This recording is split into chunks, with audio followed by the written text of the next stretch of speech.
Dave, do you think you can sing the Champions League anthem? I can't play the actual music on here because we'll probably encounter copyright issues. No, I'm going to save everybody's ears. That is not happening, and I actually want people to watch our videos. The champions. It's the only bit I know.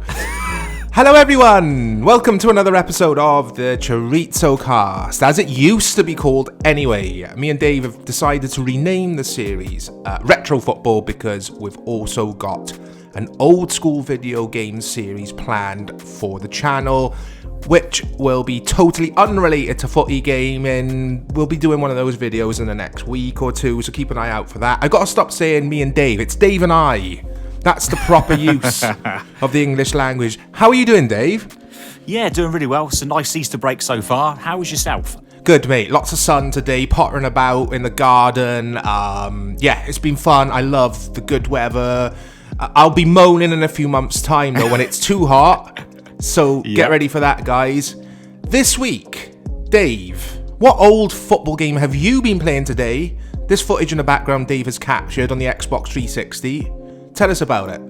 It's UEFA Champions League 2006-2007, and this was at a time when EA had the Champions League license, and they used to make separate games for separate tournaments. So Champions League, Euro 2008, for instance, World Cup 2010.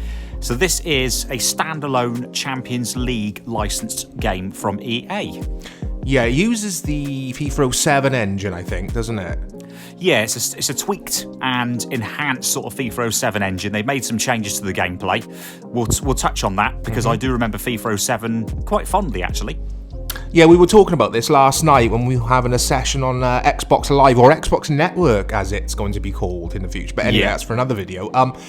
Yeah, I bought this game back in the day, and I remember that you did. I did too, yeah. I really enjoyed this version of FIFA in a way. I know it's not officially a FIFA game, but yeah, I really liked it. Yeah, same as. I mean, at that time, we had we had FIFA 07 that had come out a few months or so before this. I can always remember this game because I got this just before going on holiday to New York in early 2007, which was really cool. Sure. And the gameplay, as I was saying, it's a tweaked, enhanced, and actually a better version of FIFA 07, because in places, FIFA 07 felt a bit clunky and a bit cumbersome. This improves on a lot of those issues that I had with FIFA 07. Yeah, now watching this footage you've captured, it still looks decent, this game. It moves at a decent pace. Yeah, because it does. In fact, I'd say the pace of this is more realistic than more modern FIFA games. Definitely, yeah, they've definitely gone backwards in that regard. This game wasn't perfect, but at the same time, it was a huge improvement for me on games like FIFA 06, because, like you've just said, FIFA 07, you've got fond memories. I did buy that. I could see that it was, or I could tell when I was playing it that it was a step in the right direction. For me, I still kept going back to PES 5, because PES 6 was around at this time. I owned that on the Xbox 360 as well. I couldn't take to that game. That might be something we'll feature on another episode of Retro Football. But it was a nice change of pace, UEFA Champions League. It was, obviously it helps having all the licenses and that kind of thing. How did you find it, Dave, from a gameplay perspective? To go back to it for this video? Yeah. Yeah, I actually found it to be reasonably okay, to be honest. It wasn't bad to play. I mean, there's obvious things, like you'll see at times the touch the player takes.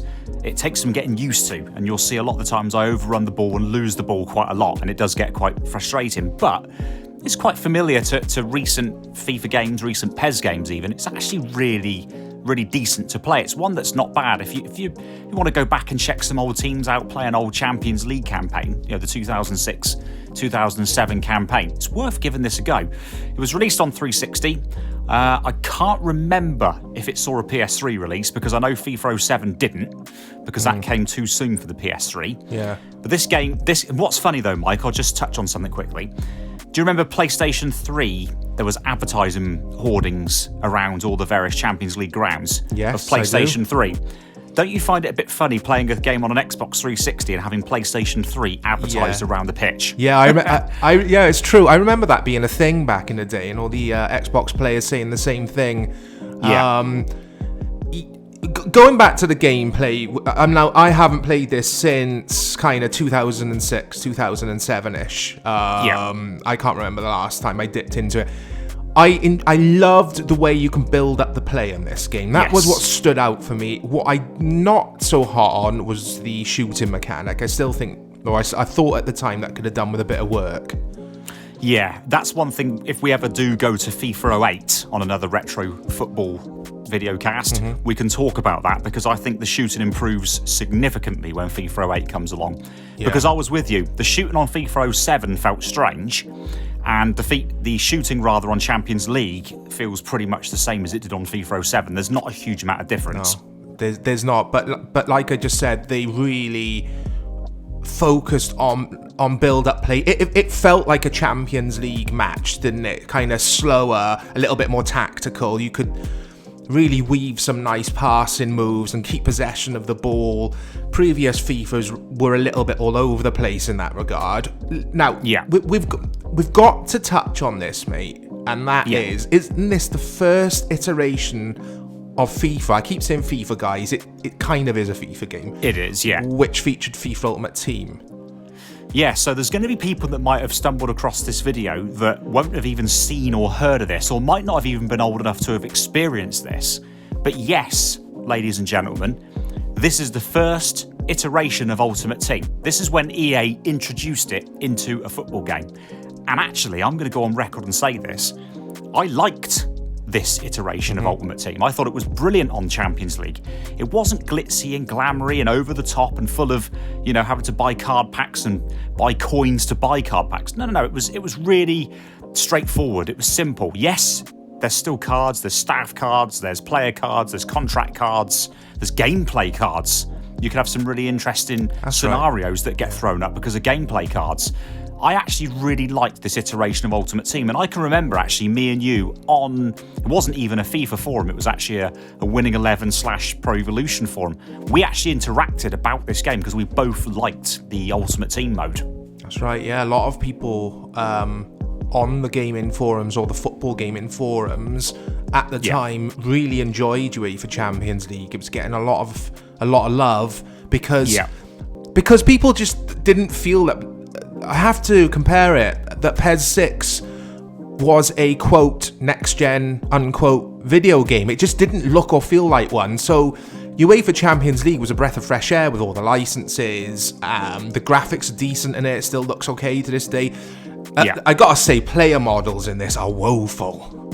They're dreadful. Player models, in fact, I remember you and me doing a audio podcast many years ago, and we joked about the player models. I think we were talking about FIFA 09, how inconsistent they were. They're even worse in this. This is steps before they got to starting to make the player models a bit more realistic, shall we say. Some of the faces as well, as you'll remember, players like Wayne Rooney, look absolutely hideous. Rooney looks like a bulldog chewing a wasp. He does. Yeah. It just... Honestly, man, the player model, it took them ages because they're all too big and hulking. I mean, I'm watching this footage now. Every time you get the ball with Carrick, I think it is. Yeah. Carrick was never a muscular man, was he? He wasn't. He was a slender, skinny guy. Really beautiful footballer. I don't mean I fancied him. I mean, I just loved his style of his midfield style. And Man United, in my opinion, have been missing a Michael Carrick type for a while to control totally possession at the back, help the defense help. Anyway, but the player models were poor in this. They were shocking. Another good example is Cristiano Ronaldo on the right. Every time I get the ball out to him, you have to look a few times. Am I really controlling Cristiano Ronaldo because he looks huge? Yeah, because at this time, guys, I know we're going on and on about player models here, but I do feel it's relevant to FIFA at this time.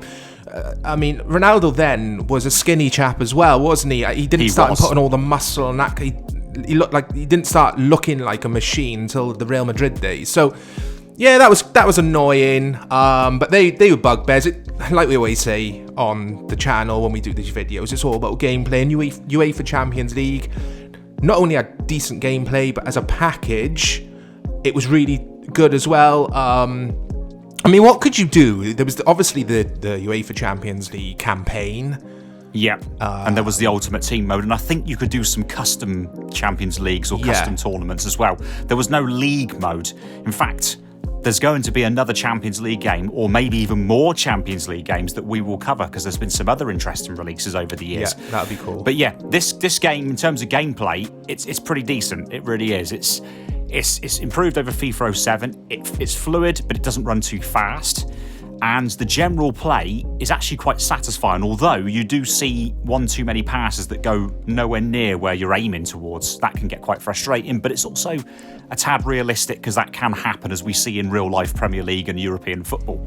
Sure. Didn't this also have Road to the Champions League mode, where you have to qualify first? Or am I thinking... It may have done. It may have done. No, I don't... I'm on about the playoff before you get into the group for the lesser teams. I must have dreamt that. I'm actually thinking of the World Cup games, I think. Of course. The road to the World Cup first. Yeah. Yeah, that's right. In fact, World Cup 2010 had the sort of qualifying rounds. Game. Yeah, that did. That was a game. That was a fantastic game. I keep saying this about all these games. We'll feature that at some point as well. But guys, that's UEFA Champions League on the Xbox 360. Let me and Dave know if you played it and what you thought of it. I'm going to check this out at some point. I'm going to dig out the Xbox 360 and give this a bash, because I've still got it somewhere. And you've whet my appetite here, Dave, just like you did with the Pro Evo 3 gameplay. And it just made me want to go and play that then and check out the PC version. But Dave, as always, thank you so much for joining me. Thanks for having me, and catch you next time. Definitely. And guys, look out for Old School, which will be, like I've already touched on at the beginning of this video, me and Dave looking at, or Dave and I, looking at, like it says on the tin, old school video games, old video games, but not football related. There'll be good ones, there'll be bad ones, there'll be obscure ones.